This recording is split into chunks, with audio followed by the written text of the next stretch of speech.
18 दिनों के महाभारत ने रक्त की नदियां बहा दी। ऐसा युद्ध जिसमें बलशाली, बलवान, बुद्धिवान एक से बढ़कर एक योद्धा मृत्युमुखी गए थे। उनमें से एक थे द्रोणाचार्य, जिन्होंने 15 दिन तक महायुद्ध लड़ा और अगर उनकी मृत्यु न होती तो कौरवों को हराना बहुत मुश्किल होता। तो चलो जानते हैं अर्जुन के गुरु द्रोणाचार्य जी की मृत्यु कैसे हुई। कौरवों को यकीन था जब तक द्रोणाचार्य जीवित है उनकी जीत पक्की है, और इधर द्रोणाचार्य एक पे एक बलशाली योद्धाओं को मार रहे थे। भगवान कृष्ण ये देखकर पांडवों से बोले, द्रोण को शस्त्र त्यागने पर मजबूर करना होगा किसी भी कीमत पर ये इतना आसान नहीं था।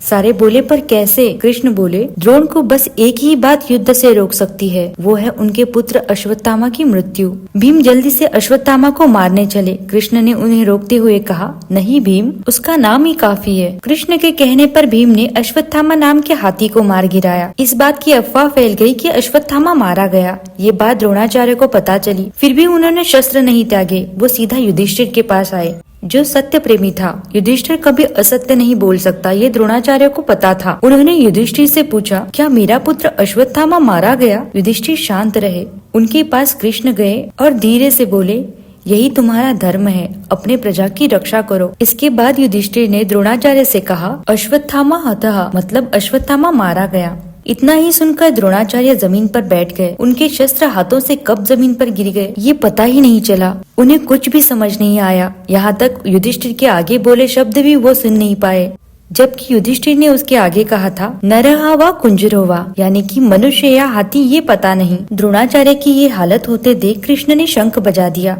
और धृष्टद्युम्न जो द्रुपद राजा के पुत्र थे, उन्होंने द्रोणाचार्य का सिर तलवार से अलग कर दिया। द्रुपद राजा ने धृष्टद्युम्न को द्रोणाचार्य के मृत्यु के लिए ही यज्ञ से उत्पन्न किया था, और यहीं पर एक महान योद्धा हथियार से नहीं बल्कि हृदय टूटने से मर गया। ऐसी और कहानी के लिए मेरे चैनल को सब्सक्राइब जरूर करें।